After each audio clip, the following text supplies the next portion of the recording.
Story 1.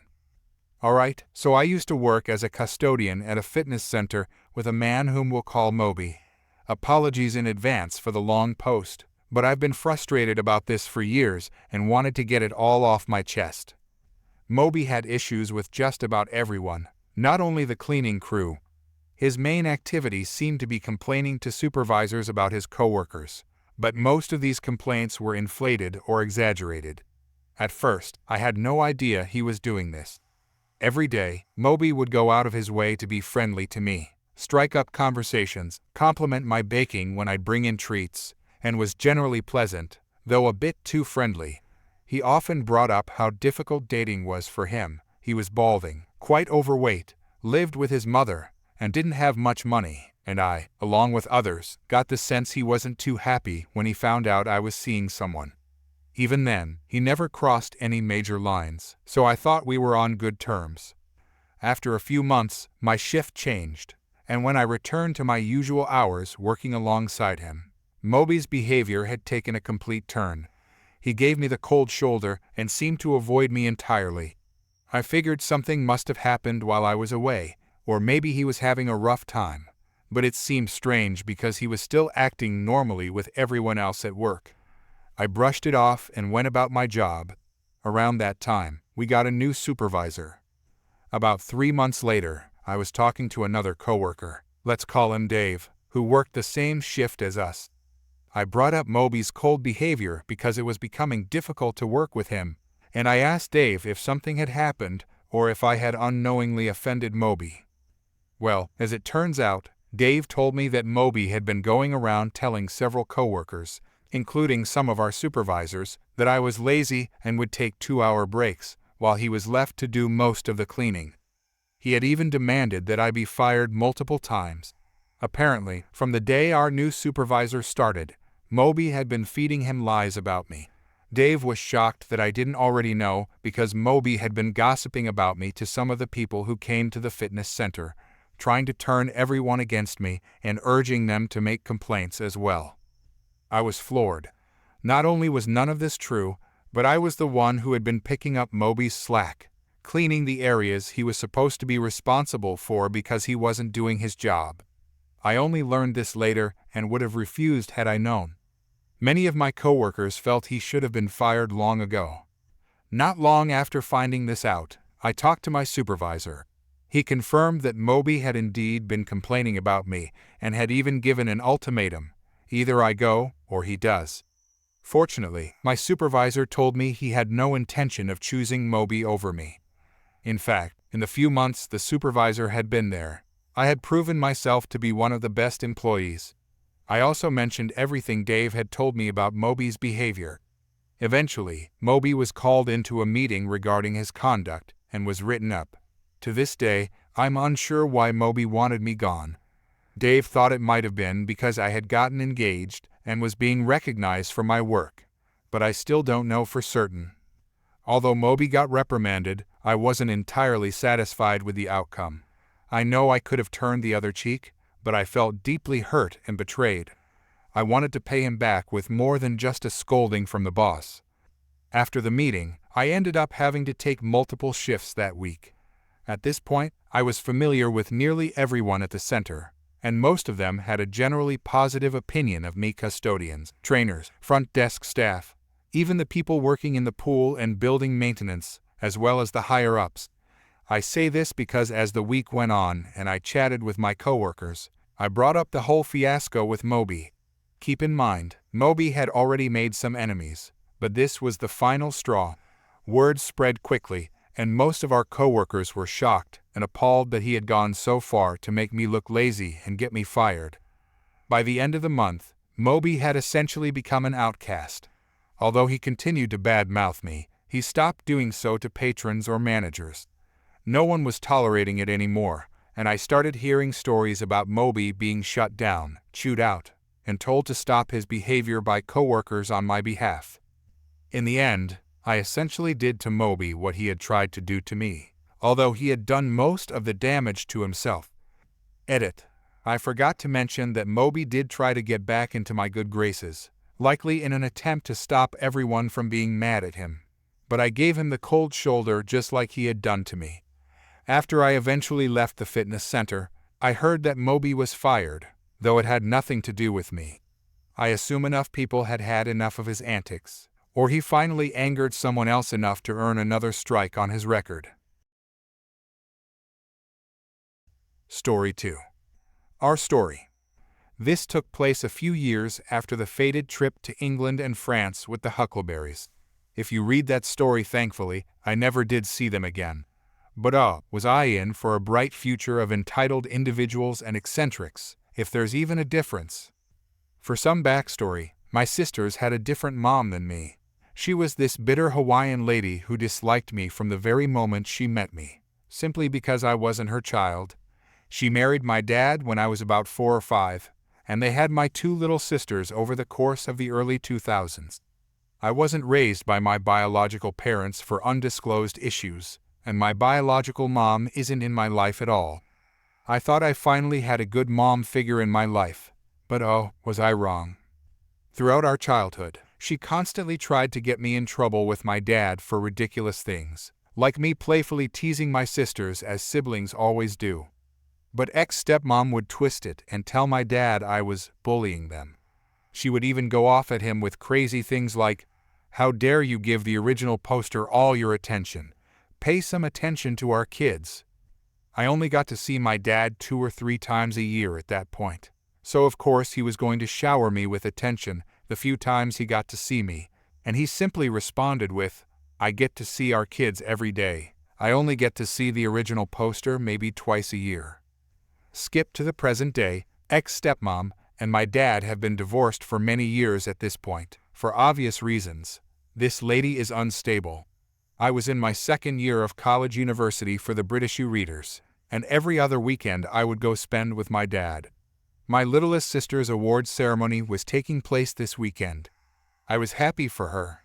She was on the all A's and B's honor roll better than I did in school. Sis told me that her mom had taken the day off work to attend her awards ceremony, along with her maternal grandparents. I had never been to her school before, and I didn't know where to go or what to look for, and traveled 2 hours from home to attend the ceremony. To this day, I don't remember why the grandparents ended up not coming. I didn't like ex-stepmom one bit for obvious reasons, but I wanted to prove to her I was above her petty behavior and act civil, unlike she did to my dad.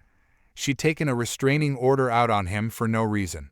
I finally found the gym where the ceremony was to take place after wandering around the school for half an hour, and looked around the packed bleachers for ex-stepmom. She's nowhere to be seen, nor are the grandparents. I sit down and watch the ceremony, cheering loudly for Sis and taking photos as she stands proud in front of the bleachers with her classmates, holding her honor roll certificate. The big smile on her face made my day, and I wanted to take her out for a celebratory lunch at the popular Southern chicken sandwich chain. If you live in the South, you know which place, the one that's closed on Sunday and has the waffle fries. After the conclusion of the ceremony, I waded through the crowd of middle schoolers and parents, leaving the gym, trying to find Sis, which wasn't too hard. I hugged and congratulated her, and we both looked around for her family. "Sis, I didn't see Mom at all. Did you happen to see her when you sat down?" Me, "Nope. I'd know her face if I saw it."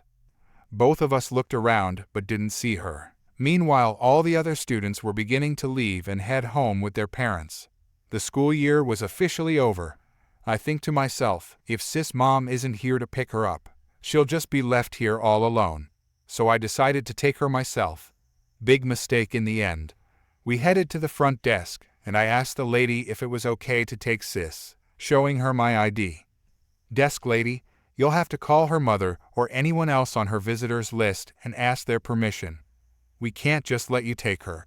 Her mother and grandparents are on our list, so if you'd like to call one of them and sort it out, that will be fine." Fair enough. So Sis calls her mom. No answer. She called her mom nearly 10 times, and her calls weren't answered.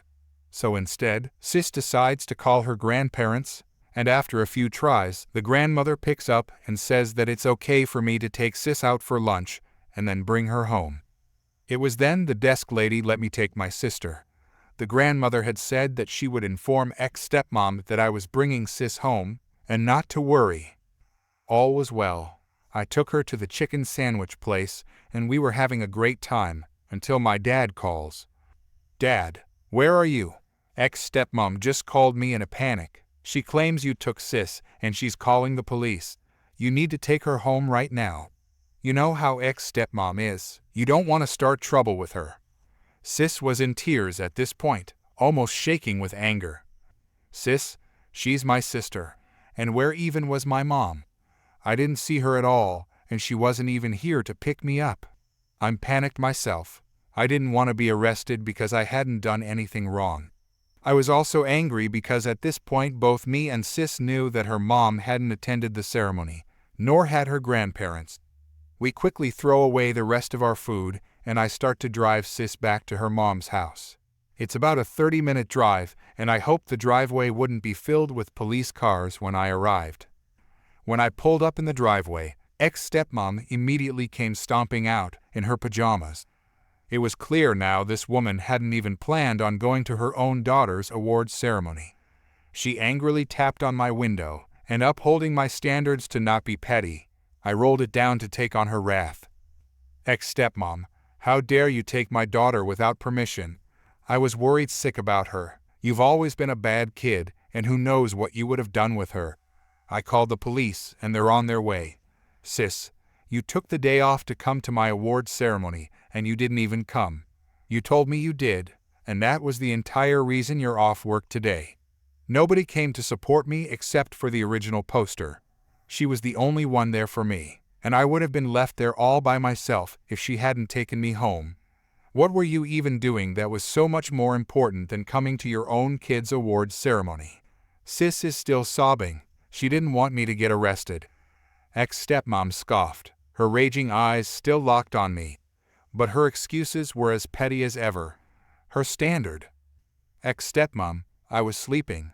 I work all week to put food on the table for you kids, and I deserved a rest." I was angry, but I knew arguing with this woman would get me nowhere. She's petty, she's cold, and she's mean. She works all day as a manager at some place that rhymes with crapper barrel, and is never home to spend time with her 2 daughters, even treating her employees more like her kids than her actual kids. The least she could have done was show up to an hour-long awards ceremony. She still would have had all day to sleep afterwards. Ex-stepmom, "Sis, get out of the car and go inside. Don't you ever talk back to me, or you'll be grounded." Ex-stepmom turns back to me as sis opens the door and begins to slump up the driveway and into the house, still crying. I'm still silent, as I tend to freeze up when put on the spot like a deer in headlights. My plans of being above her pettiness were crumbling as I was clearly shrinking in the face of adversity. Ex-stepmom, "Now you get off my property and I'll let you go this one time. But I don't ever want my children in your car again. You're a bad seed." My heart was pounding in my chest, and I knew this crazy woman was serious. I managed to get one shaky sentence out. "Me's sis tried to call you multiple times, and you wouldn't pick up, so she called your mother, and she said it was okay, and to go ahead and take sis out to lunch, and then bring her home." Ex-stepmom, "I didn't pick up because I was asleep. And you take after your awful father. Of course, I didn't want my kids in the car with you. My mother did call and tell me, and that gave me the reason to call the cops. You could have been kidnapping my baby. Yeah, like I would kidnap my own sister. Where would I even go?" Ex-stepmom, "Now go, before I change my mind and get the cops after you." She crosses her arms in a huff and kicks at the wheel of my car. I peel out of there as fast as I can, and don't look back. I got an earful from my dad about not messing with this unstable woman, and that was that. And that's the story of how my crazy ex-stepmom nearly had me arrested for kidnapping my own sister. Sorry, no happy ending. The only joy I got was never seeing her again, though a couple of years later now sis has said her mom has begun to get better. Story 3. I know providing context can sometimes feel tedious, so I'll keep this short. This incident happened 2 years ago when I was 11. I'm 13 now, obviously. My mom loves to host parties and often invites many of her friends over. Most of her friends, like her, are Cuban, but the entitled mom and her child in this story were exceptions. Despite knowing how entitled she is, my mom and her friends would still invite her. I have no idea why. At the time, the entitled kid was 8 years old. My mom doesn't speak English well, but I'm bilingual, speaking both Spanish and English. Now, on to the story. It was later in the party, and we had just finished singing Happy Birthday in Spanish Feliz Cumpleaños. As we were singing, we didn't realize that the entitled kid had been stealing the cake. By the time my mom was supposed to blow out the candles, the cake was gone. We quickly figured out that entitled mother and entitled kid were the culprits. While entitled kid had blown out the candles, which prevented any fire hazards, we were still upset about the missing cake. My mom asked me to deal with entitled kid since she was busy talking with her friends. I went to confront entitled kid and the conversation went something like this. Me. What do you think you're doing? Entitled kid. Nothing, just taking one slice of the cake. Meanwhile, entitled mother could clearly be seen hiding the cake in a container. Me. I can see the entire cake in that container over there. I pointed to entitled mother's bag. Entitled kid. No, that's a different cake that entitled mother brought. Me. Are you sure? The original cake is missing, and the container is right there. Entitled kid didn't know what to say and ran off to get the entitled mother. That's when the real chaos started. Entitled mother yelling, "What do you think you're doing? Leave my kid alone, you little brat." Me. Calm down. I'm just saying that you tried to steal the birthday cake, and maybe you shouldn't use bad language around an 11-year-old. Entitled mother shouting, "What are you talking about? That's a completely different cake. My mom threw the original one in the trash on purpose, and I'm an adult. I can use whatever language I want." At this point, my mom noticed what was happening and stepped in. My mom, what is she doing? Me. She's yelling at me for assaulting entitled kid when she obviously tried to steal the cake. My mom. She is a disgrace, and she is banned from our parties. Then my mom, furious, delivered a hard slap to both entitled mother and entitled kid. She followed it up by shouting a string of Spanish insults and profanities at them. Entitled mother screaming, "Why did you do that? I'm going to sue you for assault and emotional damages." Long story short, entitled mother was banned from all future parties, and she never actually sued anyone. After that, the party went on smoothly, and everyone had a great time. Story 4. Several years ago, I was in desperate need of a job. I had recently been released from active duty in the United States Army under a medical discharge. I met my girlfriend, who is currently my wife, who moved in with me with her 2 small children from a previous marriage. I was bouncing around from dead-end job to dead-end job. I had very little real-world skills to offer to employers, so my options were limited. I took a chance and interviewed with a small security company and was immediately hired. They liked that I was prior service, grilled me with questions only a veteran would know, and sent me to work on their biggest contract. I was on site at a massive multi-million-dollar construction location. A large, well-known oil company was building a new headquarters, and massive construction project just doesn't seem like a big enough description.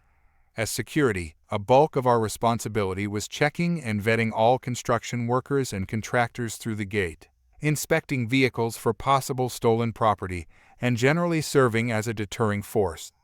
To put it simply, every day my gate alone would process about 1 to 8 cars during my 8-hour shift. The site was running 24 hours a day, 7 days a week to meet the very tight construction schedule.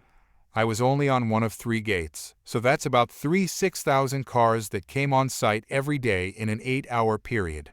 It was truly a massive construction site. As a side note that will become very important later in the story, each car that came through had to undergo a strict inspection when the driver is first assigned to work on the site. Then the vehicle gets a sticker and is allowed to drive onto the construction site. We would ensure the car has the sticker, and then just process everyone's badge through a verification machine. If all badges passed and the car had a sticker, then we would let the contractors on site so they can get to work. Working there was great. All the security personnel were ex-military, so beyond a little teasing about who they served with, everyone bonded really well. We didn't have sick days or vacation days, so when people would call off for personal reasons or illness, everyone happily chipped in to make up the lost hours. Because of this teamwork, our big boss overlooked the call-offs and let us make overtime money. No write-ups, no punishments. Sometimes we were working 16-hour shifts back to back. I spent many nights sleeping in the parking garage in between shifts because it was easier than driving home to sleep a few hours, only to come back to work for another 16-hour day. We were in outdoor conditions in all weather and were on our feet on concrete the entire time. Sitting down was a luxury that we rarely saw. We couldn't leave the gate for any reason, unless we were relieved by a supervisor who would try to come by twice during an 8-hour shift to let you go to the portable toilet or quickly eat your lunch. Rain, harsh summer heat, insect swarms, yes, that's a thing, hail. You were out by your gate with no protection other than a construction hard hat. I know these sound like horrendous conditions, but really, it was the best job I ever had. Because of the conditions, it was no wonder that 95% of the employees were male. We tried hiring females, but most would last a few days before quitting. Those people who did not quit in a few days were lifers and loved the job. The problems began about 3 months into the job. One of the supervisors was quitting to go back to school, so a position opened up. Everyone was given an opportunity to apply for the supervisor position. I was encouraged by the night shift supervisor who was the one quitting to go for the promotion because he thought I would be a good replacement for him, even though I was the newest officer on the site and had the least amount of experience. So, I threw in my hat just for laughs. 2 other people applied. One was a guy who had obvious seniority. The other was a woman, one of 3 on the site who had been there for about a year. We were given a face-to-face interview with the boss. We'll call him Jim. My interview went well, and Jim liked that I was ambitious. Jim was also the guy who accepted me onto the site in the first place. The next phase of testing was a practice run as a temporary supervisor. We were each given a day to be the supervisor in charge. Jim was there, along with a junior supervisor named Ray. Yeah, that's a good name for him. For clarification, Ray did not want the promotion and was happy performing his regular duties. Both were present just in case situations occurred that were beyond our ability to handle. They were standing by to assist. My test day went well. I finished all tasks assigned to me, and I even managed to handle a minor emergency on my own. The other 2 applicants apparently didn't do too well. The senior guy kept forgetting his list of tasks he was given to accomplish and kept going back to the office to ask Jim what he should do next. The woman did okay, but every time she would check up on the guards, she would flaunt around her temporary rank, make employees call her ma'am, and brag about how she was definitely going to be getting the promotion. Imagine her shock when I was given the position as the new night shift supervisor. To say she was angry was an understatement. Apparently, she was so upset that she didn't get the promotion that she called me on my personal cell phone. She stole my number from the supervisor emergency phone. To add to the situation, I had not yet been informed I got the promotion. Nothing official had been put out just yet. Not a direct quote, but paraphrasing as best as I can. Me, hello? Woman, how does it feel? Me, who's this? Woman, what? You don't know? I thought supervisors are supposed to know everything. Me, very confused, you called op. I think you may have the wrong number. Woman, I know who I called. Don't pretend like you don't know. You got the promotion because you're all biased jerks. Me, I got the promotion. Cool. Woman, that promotion was supposed to be mine. But I guess since I'm not in the bro club, they just gave it to you. If you don't resign the position to me, I'm going to tell HR about all this discrimination, and you'll all be fired. Me, what discrimination? I got the position by passing the tests. Isn't it discriminatory to assume you should get the promotion only because you happen to be born a female? Isn't that act alone discriminatory? Woman, but only men get promoted to leadership positions. Me, 95% of the site is male. Odds are males are going to get promoted. Sorry you didn't make the cut, but none of this is my problem. So I hung up the phone and called both Jim and Ray to inform them about the call. I was assured that I was promoted. They didn't know how she found out, and they were going to file harassment on my behalf to HR for her stealing my phone number from the work phone and contacting me with threats. And that's where the story should end. But oh no, fellow readers, it has only just begun. Now would be a good time to get some popcorn and a drink. So about 2 to 3 months roll by, and I'm getting into the role of supervisor. The woman has since been removed from the site, and the employees are really happy that I'm the new supervisor and that she is gone. Things continue as normal, and I begin bonding with my staff. I especially bond with a guard that no one liked. His name for this story is Victor. Victor is a Marine Corps veteran. He was in the initial invasion of Iraq and developed severe post-traumatic stress disorder. It makes him very confrontational, argumentative, and a super big jerk to anyone who talks to him. I liked the guy from the get-go, and we quickly became close friends. Every night I would hang out with him between my duties, and we would talk. I eventually convinced him to seek help from the Department of Veterans Affairs and go to post-traumatic stress disorder counseling. He was also going to school to get his master's degree thanks to Ray, who convinced him not to give up on his education and would just need to vent sometimes. I was that vent. He would blow up at me, yell and scream, and when he was done, we would hug it out. It was therapy for him, and I didn't mind. All seemed to be going well until one day I came to visit with Victor. What I didn't know was that Victor was pulling a 16-hour shift and actually worked the afternoon and the night shift. So when I showed up to work, he had already been there a majority of the day. He asked me if I spoke with Jim recently. I hadn't. Apparently, Jim didn't show up to work today. A few days go by, and well, Jim mysteriously disappeared. After 3 or 4 days of his disappearance, Ray called an emergency meeting with the supervisors. In attendance was myself, Ray, and another supervisor from the second shift who is not important and does not require a fictional name. The meeting was to try and figure out what happened to Jim. We pooled our knowledge together and decided the best course of action was to contact the main headquarters branch to see if they knew something. He wasn't answering the phone when we called him, so we feared he was in the hospital, and no one bothered to tell us.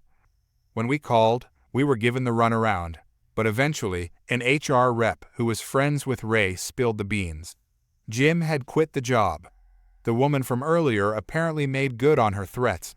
After she was kicked out of the site, she got a hold of a lawyer and began the process of suing the company, not only for discrimination and favoritism, but also for inappropriate workplace behavior. As it turned out, Jim was a lonely man. The woman and Jim began flirting and eventually exchanging inappropriate messages, and the fool used the company supervisor's cell phone to do it. She not only had copies of the messages, but when the company dug into the phone records, they had all the evidence needed to see she was not lying. There were pictures, lots of pictures. The woman was brilliant. Unethical, but brilliant. She knew that the old supervisor was going to go back to school eventually, so she began flirting with Jim. She pursued him. Each conversation in person she would be flirtatious, rubbing him, and even having intimate relations with him. On the phone, however, she played coy and made him take charge. In the end, the evidence looked like he pressured her to have intimate relations with him, and promised a promotion in a bout of pillow talk, and before anyone knew that the position was going to be open to her in exchange for intimate acts. At the time, it was role play, but now it appears like this was all part of her insurance plan to get promoted for real. That was more than enough for the company to do something. When Jim caught wind of what was happening, he took off. This left us without a boss, and worse, in order to avoid a lawsuit, the company rehired the woman to her old position, replanted her on our site, paid her enough money to cover her missed salary plus a bonus and a raise, and promised to get more females on the site and in supervisor positions. This was enough to satisfy the woman, so she dropped the lawsuit. As the only form of authority on the site, we 3 supervisors took it upon ourselves to run the site as best as we could until a new boss was assigned to help us, or one of us was promoted to the position. Almost 2 months went by, and the woman was a huge nuisance. She was constantly calling off her shift at the last minute, and since everyone didn't like her, no one was willing to cover her shift.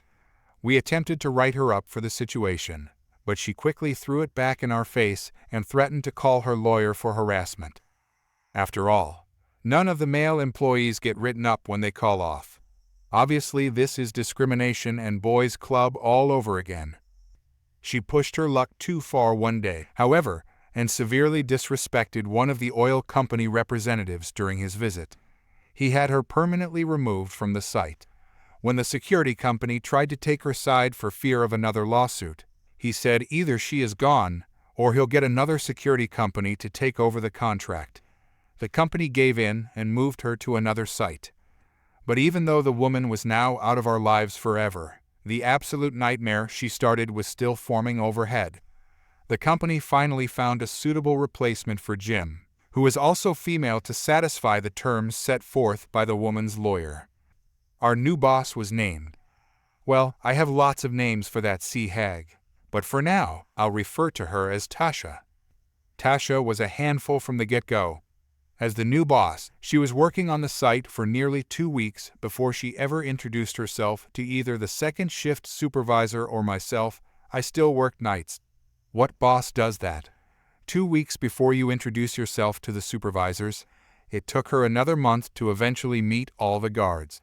The site was busy, but it wasn't that big. Already she was off to a bad start. She was also non-military and didn't seem to respect the fact that every guard and supervisor was a military veteran. Most of us served in war zones, lived in the dirt, and were very self-sufficient. She saw everyone as a brainless meathead who needed constant supervision. The term micromanager isn't strong enough of a description to understand the level of hands-on she needed to have, and it probably would have been much different if she was improving things or making things more efficient. But she was barely able to perform the simplest tasks, made constant poor decisions, and just kind of ticked everyone off whenever she was around. We 3 supervisors tried to train her and bring her up to speed with the site, but she wouldn't hear any of our advice. After about another week or so from her introduction to everyone, she began to get worse. We started seeing a ton of write-ups flooding across our desks, like dozens and dozens for a single employee. And the write-ups, while technically correct, were of the most petty things imaginable. Her favorite was writing up employees for breaking uniform regulations. You have a stray string on your uniform, write up. Shoes dirty, write up. A haircut she didn't like, write up. Glasses smudged, write up. The best was her writing up a guard because his uniform was wet, because it was raining outside, and we were not allowed to seek shelter because of our duties. Every gate had a guard shack available. It was a small space with just enough room for a chair and a table to write on. It had a small air conditioner and a mini fridge to keep water, sports drinks, and our lunch cold. But no one could use the guard shacks because they were so far away from the gates, still within eyesight, but we had to physically badge in vehicles and employees, and the verification machine was set up next to the gate. When you swipe a badge, a green or red light flashes, and it makes a little beep sound to say whether or not someone is allowed on the property. But if you're in the guard shack, you can't physically hear the beep reminder. This is a construction site, nor can you see the lights because the lights face the vehicle. So you have to stand there and swipe the badge and physically look at the lights to know whether or not to let anyone in. Also, remember the car stickers? They were positioned on the windshield so you can't see them from a shack 30 feet away from the gate. And because of the massive volume of cars coming and going, there just wasn't any time to walk to the guard shack, much less sit down. We tried to explain that to Tasha, who just didn't seem to care. It also became very clear that she was focusing on one guard at a time. Every write-up and disciplinary meeting was laser-focused on one individual. Eventually, that person would get so sick of the harassment that they would quit. As soon as they were gone, she would focus on another guard. The entire site went from a dream job to the most hostile work environment I've ever bore witness to. I served 10 years in the Army and served 3 tours in Afghanistan. I served under some of the most idiotic leadership imaginable. People who only got promoted because they were in the Army so long that eventually they would get promotions. Ask a veteran. They'll understand what I mean. And all that time, all those dead-end jobs with king of the tiny pond managers I used to work for, were nothing in comparison to Tasha. After 2 months under her reign, 12 employees quit, including Ray. Yes, apparently supervisors were also under fire. I feel that I'm obligated at this point to mention that Ray is the best darn leader I've ever had the luxury of working with. Even though he was technically under me, he was, and is the most professional man I have ever known. Period. Everyone on site respected him. Everyone would have followed him to hell and back. Everyone loved Ray. Even when I was promoted above him, instead of being petty, he encouraged me to do better. He trained me and became a role model to myself and many others on the site, including Victor. Remember him from earlier? The post-traumatic stress disorder guy that no one liked. Apparently, he had 2 friends in this world, me and Ray, and now Ray was bullied out of his job. Pro tip: never mess with a Marine, especially one who has nothing left to lose.